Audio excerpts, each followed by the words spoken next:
Okay, Christian, you might remember this time last year, just before the Geneva Motor Show, I came to see you in Anglehome. Yeah, of course. And you were putting the finishing touches to the Jesko, but that was the high downforce track version. And you told me, you said, yeah, we're going to do something a bit more slippery, a bit higher top speed.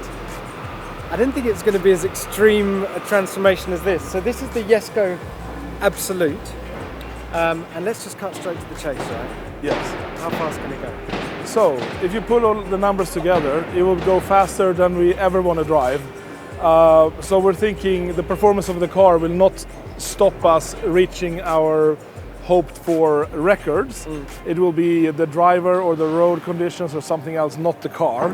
But we're talking way over 500 kilometers per hour. 500 is 310 miles an hour. Wow. So simulation. It's more than fast enough. We actually don't even want to build anything faster ever. Yeah. This is the absolute last top speed. At that point, you're limited by tyres, you're limited by location, by bravery. And by sanity. By sanity, I love it. So what are your plans for verifying or getting near that? Yeah, so it's all that process again, reaching out to authorities and police forces trying to shut down a good road. So it might take a year or two or something like that, but the aim is of course to prove what the car is capable of.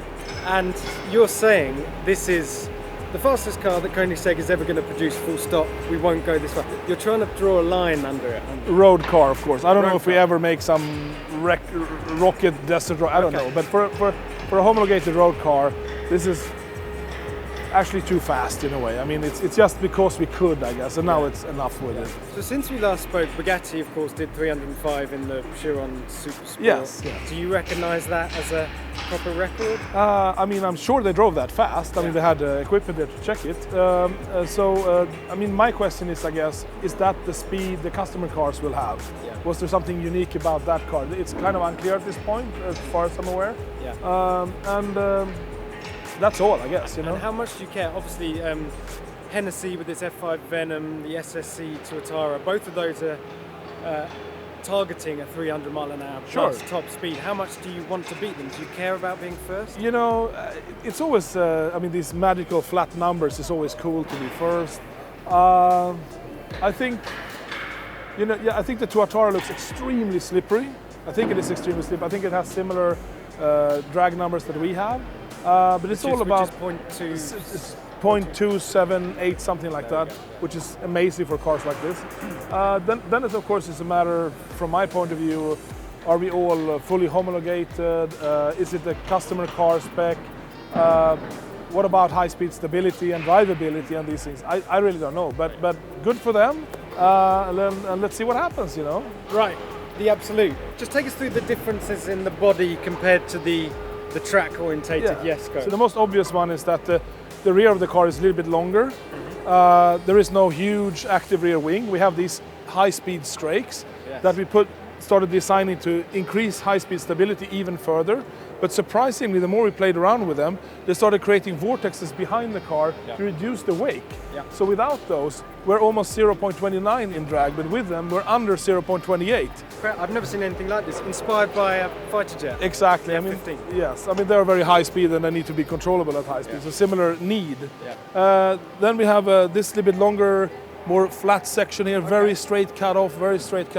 A dished rear wheel. So the rear wheel, the dish on that, it's identical to the front wheel. They clip in. Exactly. That is the same rear wheel as on the track focus Jeskos with clipped in aero dishes. So you can actually undo them if you want. And it's only if you want to go even faster. But you can probably break a record without it even.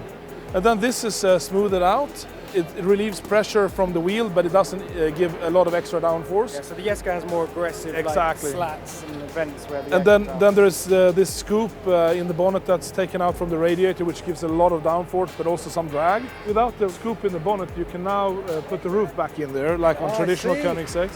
This is actually a clickable option in the configurator on the Jesko. So it's not like it's two different cars. It's a lot of bodywork changes and suspension changes, softer springs, because with less downforce you don't want as hard springs. Okay. So it becomes a little bit more comfortable as well. And so the engine, just to recap, is the 5-litre twin-turbo V8, 1600 horsepower. Correct. On E85. Yes. Flat plane crank. Yes. 9-speed, light-speed gearbox. Your own design? Yes. You can jump from any gear to any other gear? Correct, like yeah. Working See, I was great. When you were over last time, we hadn't actually driven it yet. Now we have several months of testing, and it's just amazing.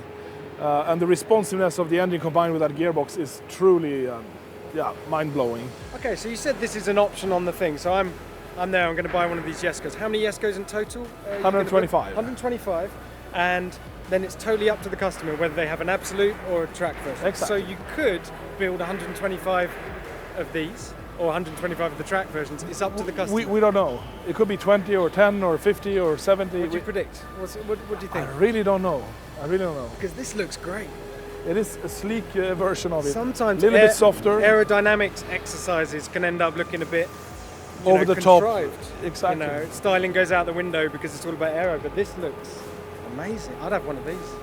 Good. I like it too. It'd be fun on track as well. With the softer springs and the less downforce, it's easier on the edge of grip. You can really power slide it easily. It loses grip sooner, but still it's an amazing track car. It still has downforce. It's just not that super stiff suspension and tons of downforce that makes it super fast, but edgier, of course. Well, Christian, if you need someone to help out with that 500 km/h top run, you're up for it? Top Gear is always here to help. Okay. Thanks so much. Thank you.